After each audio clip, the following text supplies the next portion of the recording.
Audio 2 पुस्तक का नाम आदर्श कहानियां, लेखक ब्रह्मवर्चस्व। स्वामी भक्ति। एक राजा के 4 मंत्री थे। उनमें से 3 तो थे चापलूस और चौथा था दूरदर्शी, विवेकमान और साफ बोलने वाला। राजा मरा तो पहले मंत्री ने बहुमूल्य पत्थरों का स्मारक बनवाया, दूसरे ने उसकी मणि मुक्ता जड़वाए, तीसरे ने सोने के दीपक जलवाए। सभी ने उसकी स्वामी भक्ति की सराहना की और प्रशंसा की। चौथे मंत्री ने उस स्मारक के आसपास घना बगीचा लगवा दिया। पहले तीनों मंत्रियों की राशि बेकार चली गई, चोर चुरा ले गए, पर चौथे का बगीचा फल देता रहा। मालियों ने के कुटुंब पलते रहे। जब राहगीर वहां आते तो उन्हें छाया में विश्राम करने का स्थान मिलता। माली उन्हें फल खिलाते, जल पिलाते थे। यात्री बगीचे को बनाने वाले के विषय में पूछते। पूरी बात जानकर वे मंत्री की दूरदर्शिता और स्वामी भक्ति की सराहना करते। वृक्षों का लगाना बहुत बड़ा पुण्य है। वे हमें फल, छाया, लकड़ी तो देते ही है, वायुमंडल को भी शुद्ध करते हैं। इसलिए हमारा धर्म ग्रंथों में वृक्ष लगाने का पुण्य माना जाता है। मित्र किसी काम ना आए। एक खरगोश बहुत भला था। उसने बहुत से जानवरों से मित्रता की और आशा की कि वक्त पड़ने पर वे सब मेरे काम आएंगे। एक दिन शिकारी कुत्तों ने उसका पीछा किया। वह दौड़ता हुआ गाय के पास पहुंचा और कहा, आप हमारी मित्र हैं, कृपा कर आप अपने पैने सींगों से इन कुत्तों को मार दीजिए।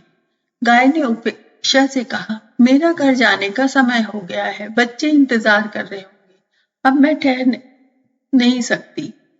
तब वह घोड़े के पास पहुंचा और कहा, प्रिय घोड़े, मुझे अपनी पीठ पर बैठाकर इन कुत्तों से बचा लो। घोड़े ने कहा, मैं बैठना भूल गया हूं, तुम मेरी ऊंची पीठ पर चढ़ कैसे पाओगे। अब वह गधे के पास पहुंचा और कहा, भाई मैं मुसीबत में हूं, तुम दुलत्ती झाड़ने में प्रसिद्ध हो, इन कुत्तों को लाते मारकर भगा दो। गधे ने कहा, घर पहुंचने में देरी हो जाने से मेरा मालिक मुझे मारेगा। अब तो मैं घर जा रहा हूं, ये काम किसी फुर्सत के वक्त में करा लेना। अब वह बकरी के पास पहुंचा और उससे प्रार्थना की तो बकरी ने कहा, जल्दी भाग यहाँ से, मैं भी मुसीबत में फंस जाऊं। तब खरगोश ने समझा कि दूसरों का आसरा ताकने से नहीं, अपने ही बलबूते से अपनी मुसीबत पार होती है। तब वह पूरी तेजी से दौड़ा और एक घनी झाड़ी में छिपकर उसने अपने प्राण बचा लिए। चमत्कार। महात्मा ईसा अपने शिष्यों सहित कहीं जा रहे थे। रात्रि एक जगह ठहरे। शिष्यों के भूख लगने पर थैली देखी तो पास में केवल 5 रोटियां थी। इतने में सबका पेट कैसे भरेगा, ये प्रश्न सामने था। एक समस्या ईसा ने सुनी तो कहा, सारी रोटियां एक पात्र में टुकड़े टुकड़े करके डाल दो। सभी लोग एक एक टुकड़ा निकाल कर खाते जाएं, सबका समान रूप से भोजन मिल जाएगा। सबने श्रद्धा पूर्वक गुरु की आज्ञा मांगी। सबने सोचा सबके पेट में समान रूप से अन्न पहुंचे, वही ठीक है। भोजन समाप्त हुआ और सबका पेट भर गया। शिष्य बोले, यह गुरुदेव का चमत्कार है। पर ईसा बोले, ये तुम्हारे सद्भाव और भरे सहकार का चमत्कार है। तुम स्वार्थ भरी छीना झपटी करते तो यह संभव न होता।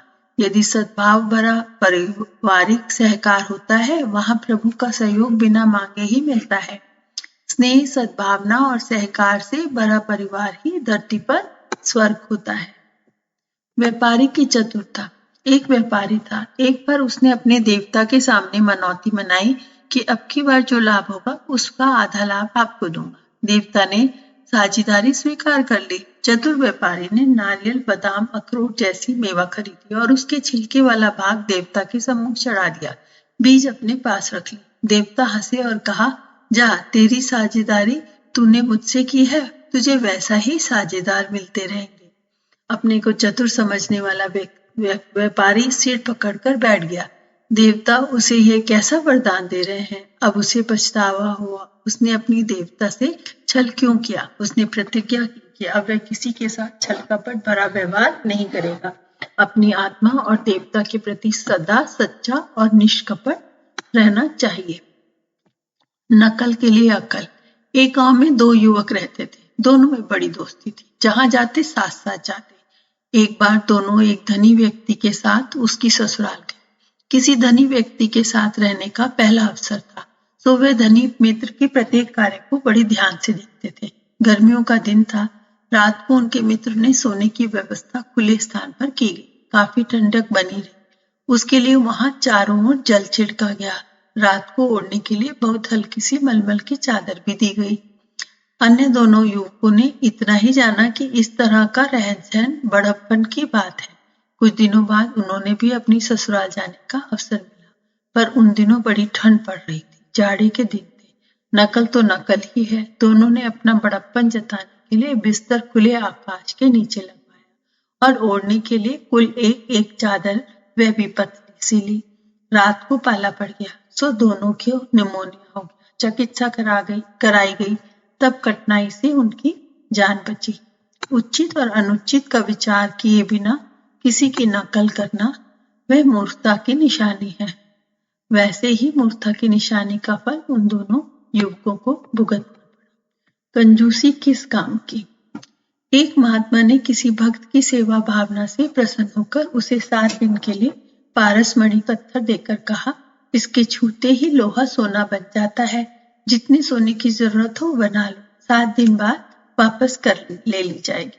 भक्त बड़ा प्रसन्न हुआ। अब मेरी सारी गरीबी दूर हो जाएगी। पर वह था बड़ा कंजूस। सस्ता और बहुत सारा लोहा ढूंढने में लग गया। जिस दुकान पर वह गया वहां उसकी समझ में लोहा थोड़ा था और महंगा भी बहुत था। सस्ता और बहुत बड़ा ढेर ढूंढने के लालच में वह कई नगरों में गया और वहां पे उसको संतोष नहीं हुआ। इसी भाग दौड़ में 7 दिन पूरे हो गए, क्योंकि पारसमणि तो केवल 7 दिन के लिए ही दी गई थी। मणि वापस ले ली गई और वह रत्ती भर भी सोना न बना सका। अधिक सियाने बनने वाले और अधिक कंजूस सदा घाटे में ही रहता है। शेर और सियार। एक शेर को कुछ सियारों के सहयोग से एक बारहसिंगा को मारा। मांस के बंटवारे का निपटारा सिंह को ही करना था। सिंह ने शिकार के टुकड़े किए। कहा, एक टुकड़ा राजकोष में कर जमा करना होगा और दूसरा टुकड़ा अधिक मेहनत के कारण मेरा ही होता है। तीसरा स्वयंवर जीतने पर मिलेगा। उसे पाने के लिए जो सामने आना चाहे सो संघर्ष के लिए तैयार हो जाए। सियार चुपचाप खिसक गए। सिंह ने पूरा बारहसिंगा खा लिया। शिक्षा यही है कि धूर्त के साथ सहयोग भी हितकारी नहीं होता। जहां तक हो उससे बचना चाहिए। अपनी पैर से कोड़िए। एक बार अकबर और बीरबल दोनों दरबार में बैठे थे। अकबर ने दरबारियों की बुद्धि परखने के लिए एक चादर मंगाई जो उनकी लंबाई से छोटी थी।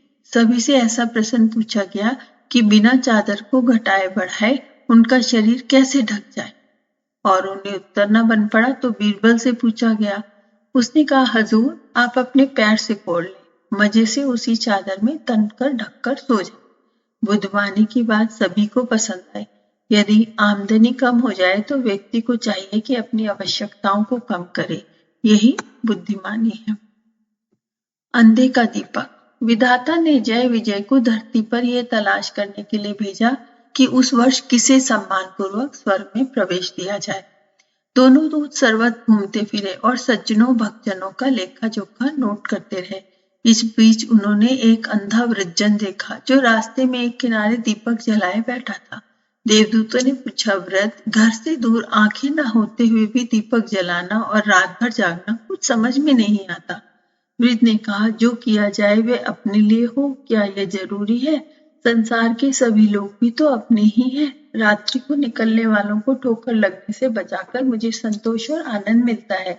स्वार्थरत रहने की तुलना में यह लाभ क्या कम है? देवदूत सब कुछ देखकर वापस लौट आए और सारे विवरण सुनाए तो सर्वश्रेष्ठ वह अंधा ही निकला।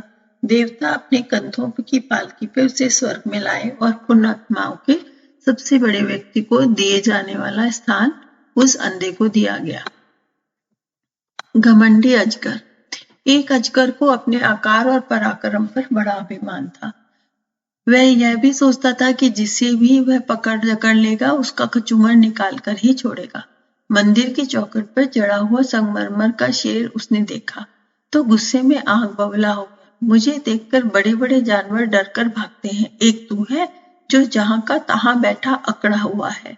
सींग तो पत्थर का था, कुछ बोल नहीं सकता था, सो बोला भी नहीं। अजगर उससे लिपट गया और निगलने लगा। उसकी मेहनत बेकार गई। जितना जितना वह क्रुद्ध होता और आक्रमण करता, उतनी ही चोट उसे लगती और लहूलुहान होता जाता। अंत में उसे अपनी मूर्खता समझ में आई और लहूलुहान शरीर लेकर बिल में वापस लौट गया। क्रोध में आकर बल दिखाने वालों की ऐसी ही हालत होती है जैसे कि उस अजगर की हुई। वाणी की मिठास। एक छैल छबीला आदमी शहद बेचा करता था।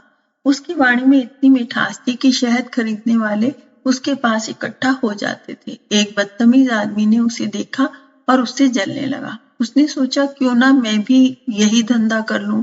दूसरे दिन वह भी शहद का मटका सिर पर रखकर घर से निकल पड़ा। आदत के अनुसार माथे पे बल पड़े हुए थे। वह ध्यान से दरवाजों की ओर देखता कि शायद कोई मुझे ही पुकार रहा है, पर जो ही उसकी नजर किसी औरत या मर्द से टकरा जाती, उसे देखने वाला मुंह फेर लेता। शहद बेचने वाला परेशान था। वह दिन भर चिल्ला चिल्ला कर आवाजें देता रहा, शहद ले लो शहद। उसकी आवाज इतनी तीखी थी कि सुनने वालों के दिल में घृणा पैदा कर रही थी। सारा दिन शहद का मटका लिए लिए भटकता रहा। आखिर थक कर चूर हो गया। तब उसने अपने घर की राह ली। घर में बीवी उसकी सूरत देखकर सारा किस्सा भाग गई और हंसती करती हुई बोली, बदतमीज का शहद भी कड़वा होता है मियाँ। अगर तुम्हारे पास सोना चांदी नहीं तो क्या तुम अपनी वाणी में मिठास भी पैदा नहीं कर सकते? व्यक्ति व्यक्ति में पाया जाने वाला यह अंतर उसके मन के भाव और संस्कारों के कारण होता है।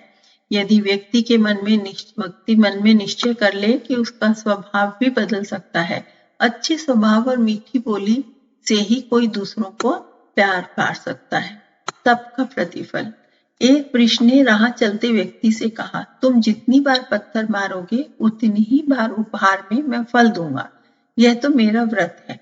पत्थर का उत्तर पत्थर से देना मुझे नहीं आता, भले ही मुझे चोट लगे और मेरा खून निकले। उस व्यक्ति ने कुड़कर कहा, तुम यूं फूलो फलो और मैं भूखा फिरूं। क्या ये तुम्हारा और तुम्हारे भगवान का न्याय नहीं है? वृक्ष ने हंसकर कहा, ईर्ष्या क्यों करते हो पथिक? मेरे पतझड़ के कष्टों को देखकर तो पता चलता है कि वह फल मैंने कितनी तपश्चर्या से प्राप्त किए हैं। तुम भी वैसा पुरुषार्थ करके देखो। जंगल में जन्मे पौधों तक जब विशाल वृक्ष बन जाते हैं, तब कोई कारण नहीं मनुष्य जैसे विचारशील प्राणी जगत में जन्म लेकर कोई उन्नति के लिए औरों का मुंह जो ही राह देख तके। मेहनत करने वाला अपना रास्ता स्वयं बनाते हैं। स्वयं अपनी राह बनाए। ईश्वर चंद विद्यासागर के पिता नौकरी करते थे। उन्हें 3 रुपए मासिक वेतन मिलता था। परिवार बड़ा होने से 3 रुपए मासिक में खर्च चलाना मुश्किल था। ऐसी विपन्न परिस्थितियों में बालक हरिश्चंद्र की पढ़ाई का प्रबंध कैसे हो? पुत्र को पढ़ने की उमंग और अपनी विशेषता को देखकर पिता मन ही मन बहुत दुखी होते थे। अपने पिता की विविधता देखकर पढ़ाई के लिए ईश्वर चंद ने रास्ता निकाल लिया।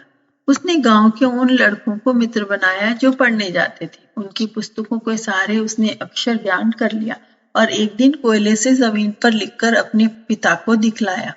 ईश्वरचंद की विद्या के प्रति लगन देखकर पिता ने तंगी का जीवन जीते हुए भी उसे गांव की पाठशाला में भर्ती करा दिया। स्कूल के गांव की सभी परीक्षाएं ईश्वरचंद ने प्रथम श्रेणी में पास की। आगे की पढ़ाई प्रारंभ करने के लिए आर्थिक व्यवस्था आती जा रही थी। ईश्वरचंद ने स्वयं अपनी राह बनाई और आगे पढ़ने के लिए माता पिता से केवल आशीर्वाद भर मांगा। उन्होंने कहा, आप मुझे किसी विद्यालय में भर्ती भर करा दें, फिर मैं आपसे किसी प्रकार का खर्च नहीं मांगूंगा। ऐसा ही किया गया। पिता ने ईश्वरचंद को कलकत्ता के एक संस्कृत विद्यालय में भर्ती करा दिया। विद्यालय में ईश्वरचंद ने सेवा, लगन और परिश्रम और प्रतिभा के बल पर शिक्षकों का प्रसन्न कर दिया। उनकी फीस माफ कर दी गई। पुस्तकों के लिए अपने साथियों को साझेदार हो गए और पढ़ाई से बचे समय में मजदूरी कर गुजारे का प्रबंध करने लगे। इस अभावग्रस्तता में ईश्वरचंद ने इतना परिश्रम किया कि 19 वर्ष की आयु में पहुंचते पहुंचते व्याकरण, साहित्य, स्मृति और वेद शास्त्र की निपुणता प्राप्त कर ली। यही युवक आगे चलकर ईश्वरचंद विद्यासागर के नाम से प्रसिद्ध हुआ। शैतान का सर्वस्व आलस। एक बार शैतान का मन अपने काम से उबा तो उसने सोचा संन्यास ले लेना चाहिए। अपनी सारी संपत्ति और सवारियां उसने बेचनी शुरू कर दी। बाजार लगा और उस दिन झुंड के झुंड लोग आए और उन्हें खरीदने लगे। नशेबाजी, चुगली, ईर्ष्या, बेईमानी, कुड़न, शौकीनी, जल्दबाजी, बदहवासी जैसी चीजें लोगों को खूब पसंद आई और लोगों ने मनमाने दाम देकर इन्हें खरीदा। जो न खरीद सके वे पछताते हुए रह गए। देखते देखते शैतान का सारा माल बिक गया। अब उसके पास एक भी चीज बची वह बेचना न चाहता था। खरीदारों में से एक ने कहा, अब आप सब कुछ छोड़ रहे हैं तो इस एक चीज से इतनी ममता क्यों? इसे बेचकर निश्चिंत हो जाइए ना। शैतान ने कहा, यह मेरी सबसे प्रिय, कीमती और करामाती चीज है। जो कुछ मैंने बेचा वह इसके जरिए ही मैं हासिल कर सकता था। संन्यास में भी मन न लगा तो इसी के सहारे अपना कारोबार फिर शुरू कर लूंगा। इसे बेच दूं तो मेरा अस्तित्व खतरे में पड़ जाएगा। उत्सुक लोगों ने शैतान से पूछा, कृपया इस वस्तु का नाम बता दीजिए। उसने गर्व से कहा, ये आलस्य है। आलस्य रहते ही वे सब मिलता ही रहेगा जो मैं चाहता हूँ। आलस्य अकेला नहीं होता, इसके मित्र होते हैं, जैसे नशेबाजी, चुगली, बेईमानी, ईर्ष्या आदि कई दुर्गुण स्वयं आदमी में आ जाते हैं। इसलिए आलस्य हमें कभी नहीं करना चाहिए।